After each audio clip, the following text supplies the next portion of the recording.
You feel that?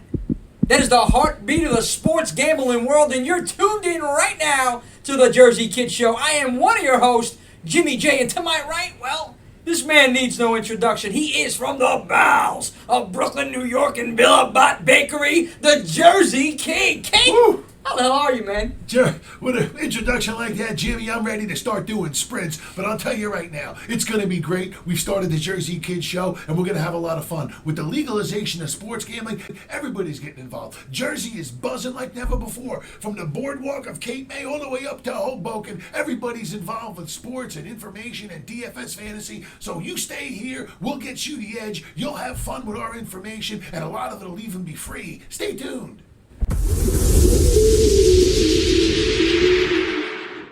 All right, sports buffs out there, I just want to give you a little breakdown of what you're going to be hearing on this episode. We're going to be talking about Manny Pacquiao. There's going to be a little talk and discussion about Carmelo Anthony, the winners and losers of the MLB trade deadline. But right now, it's more important that we talk about this topic right here, because you know what? People out there that are just starting to get into that sports betting world, they get intimidated by some of the words. And I want to break down some of the sports betting terminology for everybody out there. So you're the guy to go to, and that's why we're here, kid. I got to ask you right now, what is a money line bet?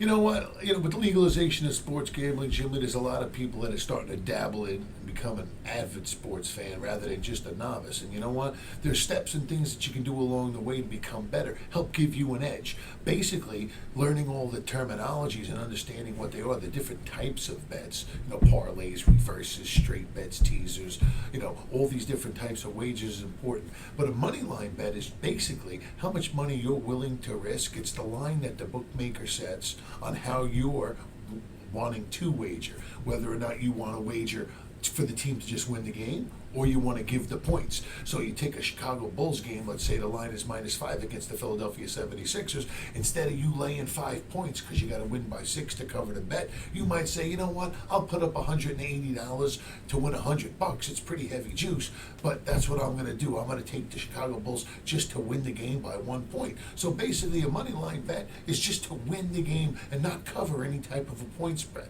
But if you're taking an underdog, okay, you could take big underdog odds. So if the Chicago Bulls are -180 to win only 100 but lose 180, you might be able to get the Philadelphia 76ers plus 170 if you bet 100. Okay. So you win. If Philadelphia beats Chicago and wins the game, you win 170, but you only put up $100. So that's what the money line bets are. Okay. Now I got to ask you another terminology here.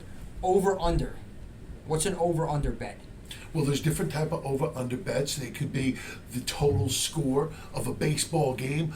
Both teams combined, 5-4 Angels over the Dodgers, and they put the under-over at 9.5. And if it goes over the 9.5, because you picked a high-scoring game, then you're going to win. It could also be an over-under, an exotic wager. The Jets to win 8 games this year, the over on the Jets is plus 200 or plus 300, depending on if it's an under-over on a NFL game, like the football game, the Hall of Fame game, that's Thursday night, 34 points. Is it going to be combined score over 34 or under 34? So there's a bunch of different things with over-unders. Yeah, it's pretty simple. Now, one last thing. What about a prop bet? Prop wagers, those are the ones that always come around and that you hear about. They're called like exotic wagers. On the Super Bowl, you flip the coin, it's heads or tails, right? Who's going to score the first touchdown? Prop bet. Emmitt Smith or Charles Dove. You understand what I'm trying to say? Win some good money like that. Well, yeah, they have different odds. They have different things. Which quarterback's going to throw the first touchdown pass? Who's going to have the longest reception for a touchdown? Who's going to have the most catches in the game? And his odds are plus 400 or plus 200 or minus 300 if he's a great receiver like an A.J. Green, who's supposed to win. Julio Jones, yeah. Right, so that's what they do. They put the odds on that good receiver a little higher. So it's all based on what the bookmaker sets the line at. Very similar, Jimmy, to what the racetrack sets the odds at on the horse racing. Oh, okay, yeah. All right, kid, when we come back right now, we're going to be diving into the sports news, the big headlines of the week. But right now, we're going to take a brief break. See my boy Charlie Dove and yours truly with some Atlantic City news and some fitness news for everybody out there.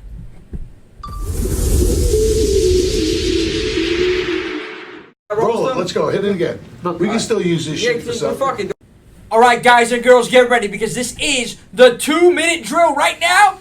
Jersey Kid, he's here. Kid, you got 2 minutes? Tell us what is hot in the month of August. Well, we get cooking with the preseason football on August the 8th, Jimmy. That's week 1. And, of course, we roll all the way out 4 weeks of preseason until we kick off NFL Thursday night. Chicago Bears -3.5 with a total of 46 at Soldier Field. And we'll give you a selection in that game at the end. But right now, we're also going to tell you August the 24th, there's 2 college football games. You got Florida playing against Miami, and Miami's just getting 7 points. And not only that, out west, you got Arizona as an 11-point favorite over University of Hawaii in week 1. And then 29th of August is when the next day gets going with the college football, and we're full-fledged the rest of the year with college football, and we're ready to roll. You did it, kid. You did it in under 2 minutes. What a guy. Look, that's why he's who he is. The Jersey Kid. The Jersey Kid Show. Ladies and gentlemen, I appreciate all you guys tuning in right now. Kid, before we go, I got to ask, you got to give them. They're seething. They're salivating over there. They want a pick. They want a free pick. Give them one. Come on. Who do you got? Who do you got? Football. Let's do football. Right now, it's early enough. Bears. Or who do you got? Bears or Packers? Who do you got? I got to know. It's a rivalry. It dates all the way back. Who do you got? If I had to take a shot, I would go with the Bears at home, Soldier Field, Rocks opening night.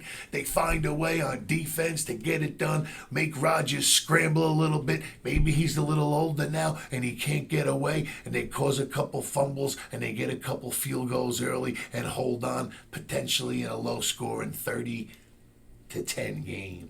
30-10. All right, I'll take it. I'll take it, kid. We'll take it. There you go. Bears on the opening day against the Packers. This has been the Jersey Kid Show. You can follow us on all social media at the Jersey Kid Show and Jersey Kid Picks. All social media, Twitter, Instagram. There it goes. Timer's up, folks. We are out of time. We're out of here. Remember, stay tuned. Subscribe to the channel below. Next week, we're going to be live. Special location. You got to follow us on social media to find out exactly where that's going to be. You can come out, say hi, get some drinks, have a good time. We're going to be there live and in living color, not Technicolor this time, kid. It's been a pleasure, man. Always good.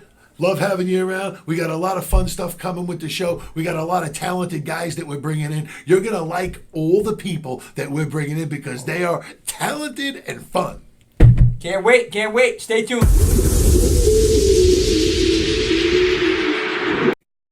All right, sports buffs, a lot of news out there in the headlines this week, kid. I'm going to tell you right now, we're going to start off with MLB.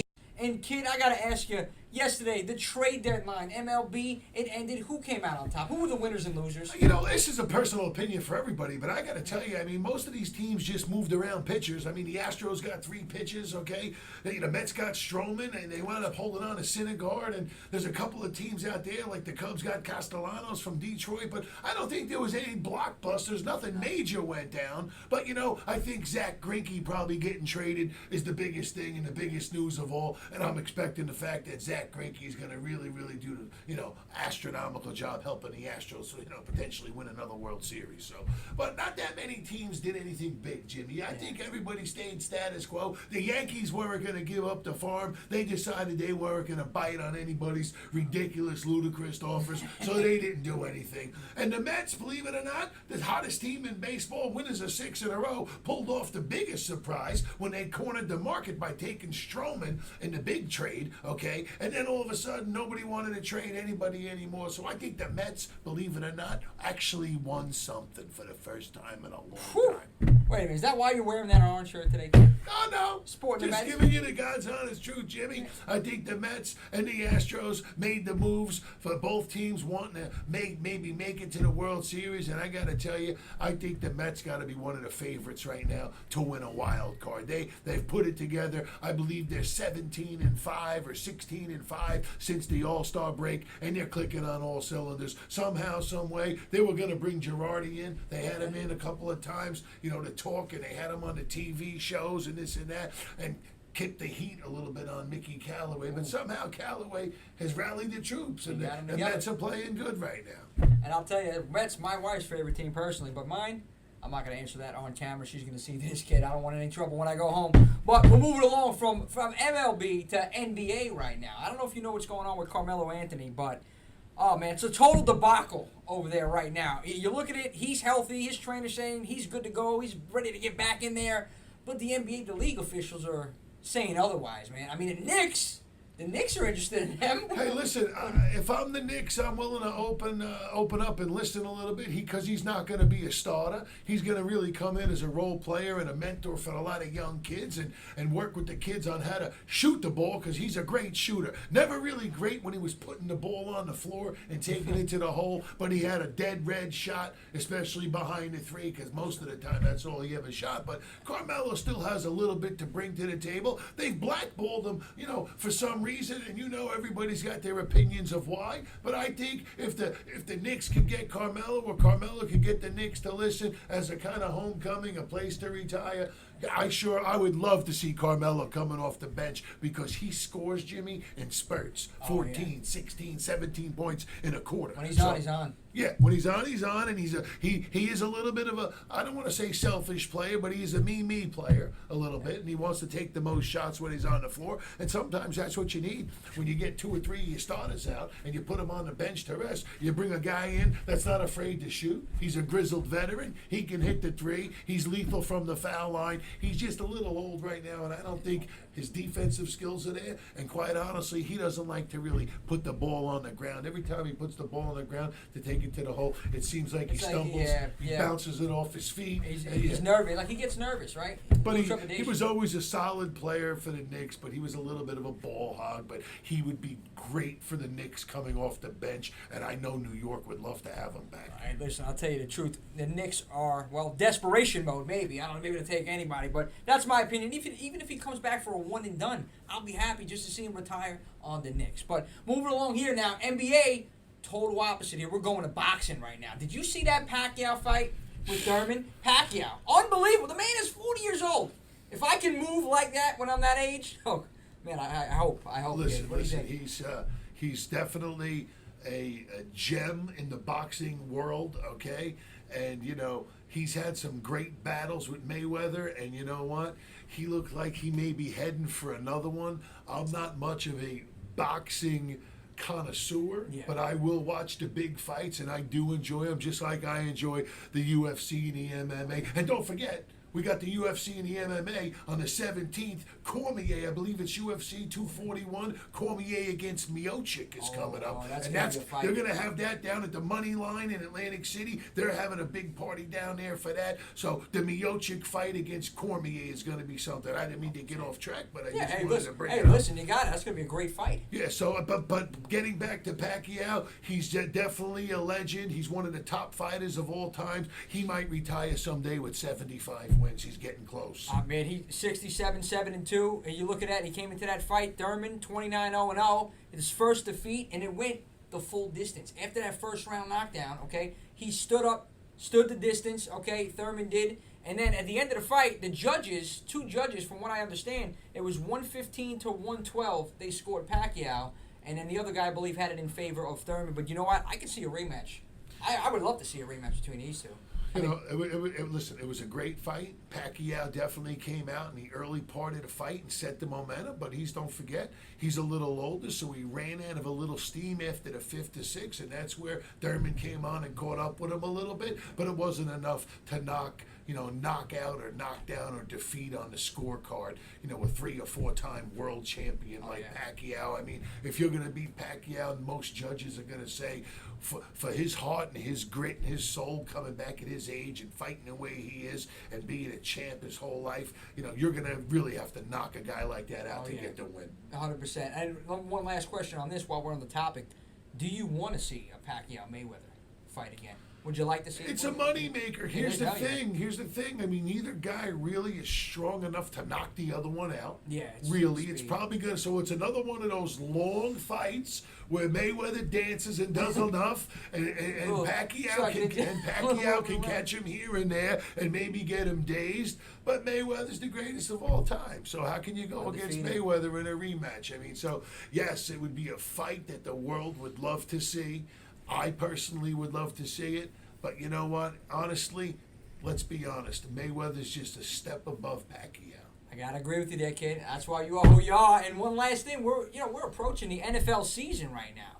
NFL 100 years. They have a huge celebration. They're going to be having a series. I think it's a 6-episode series going on. the greatest teams of all. They're going to pick actually the greatest team of all time, 100 greatest athletes in their respective positions. But I got to ask you, going into this season right now, 2019-2020 season right here, AFC, NFC, if you had to pick a team on both sides, who is going to shine this season? Well, listen, the NFL's here, and we're not even at training camps yet, and there's a lot of movement with head coaches and quarterbacks all over the league, so it's very, very difficult to get any type of a feel for anybody in preseason. Let's be honest, because it's not really the team that comes out of preseason or the team that starts the year 6-1, okay, that's peaking. It's really the team that's playing the best consistently, okay, after the holidays, Yeah, because that's what as we get later on into so the as we season. get, as the seasons wear on, it's a long season, so there's lots of peaks and valleys, and the Redskins can come out of the gate on fire, 5-0, and then before you know it, Thanksgiving comes around and they're 5-5. You understand what I'm saying? Exactly. So it's a long season. But if I had to tell you one team or two teams that I think may make some noise and may surprise a little bit this year, in the NFL, I'm gonna tell you, I like the things that the Chargers have done. They were a couple steps away last year, and they had a couple of opportunities with Phillip Rivers over there. So, I like the fact when teams get far, and progress through the season and make it to the playoffs and they win a game in the playoffs, or, they lose the second game, they're motivated the next year. I think Rivers is a good enough quarterback. The guy needs, I'm sorry to cut you off, but the guy needs it. He has like 10 kids. He needs a win. He needs a ring. Give that guy a ring. That guy deserves a ring just because he's got 10 kids. But I do like him, okay, definitely to be a guy that can be a threat at some point in the season. But I think that there's no doubt, hands down, that the Kansas City Chiefs are the team in the AFC to watch. What this young quarterback is doing is historic. He's very dynamic. They've got a solid head coach there with Andy Reid, and he's taught the kid everything. And this kid's a gunslinger. You can't get to him. He's flipping it sideways. He's flipping it this way. He's popping it up in the air like a chip shot. So he gets away. He's elusive. He's very, very accurate. He's a winner. He's mobile. He can run. So Kansas City definitely gets the edge as a team to look out for, along with San Diego. So I totally expect that NFC West, that AFC Western Conference out there to be top notch. Don't forget, you got Gruden out there as well. Oh yeah, I'm telling you right now, the Raiders, man, they got a solid team this season too. Who knows what's going to happen? But you know what? This Kansas City team looks like the team in the AFC. If you ask me, if you had to pick an NFC team, and I'm not going off of what the Vegas odds are telling you. I'm just going off what my eyes have told me and what I've seen. And if Kansas City can put together any type of a solid defense, and they can add anything at all to that offense, I don't know how the hell you're going to beat a team scores 40, 50 points every time they play. I don't know. Mahomes, man, he's on fire, and he's going to continue to do so. 50 points, 50, 60 points every time you play. Come on, it's ridiculous. So the NFC, I think, is going to be a little bit different. In the NFC, I got a sleeper team, and nobody really thinks that they can do anything. What do you got? But I do. I think the Cowboys are legit. Cowboys? Yeah, I think the Cowboys are legit. I'm telling you right now, they have a good. Listen to me. I'm a Giants guy. I don't care. I'm telling you, they got a good coach. Jason Garrett's a smart coach. They don't even want to give Garrett any credit for being as solid as a coach he is. He's a little bit of an innovator. I know. I played with him up in the Canadian Football League. He was on my team back in 1991. We played together in Ottawa, and I know every day on the practice field how scheduled he was and how he came out and did what he did, and the type of a person he was to become that quarterback, to also become the coach where he is now. So his father was involved in this, and was a long-time scout still for the Dallas Cowboys for 50 years, and Jason's been there forever for a reason, because Jerry Jones knows that Mr. Garrett, Jason's dad, is a wealth of knowledge of football, and it's all embedded in Jason, and I believe he's going to start to flourish as a solid head coach. I'm not a fan of the Cowboys, but I do like their running game with Zeke. I do like their young quarterback who's going to be playing for a big contract and who's going to want to make some big impressions, okay? And not only that, you always got a big offensive line, and to boot, to play it off, their defense is definitely rock solid with the move. Yeah, I gotta agree with you on that one. Yeah, So, you know what? That is a good sleeper team. All right, kid, we're gonna cut it right. All right, kid, excellent. Right now, we're gonna cut it. When we come back, the 2-minute drill with the Jersey Kid.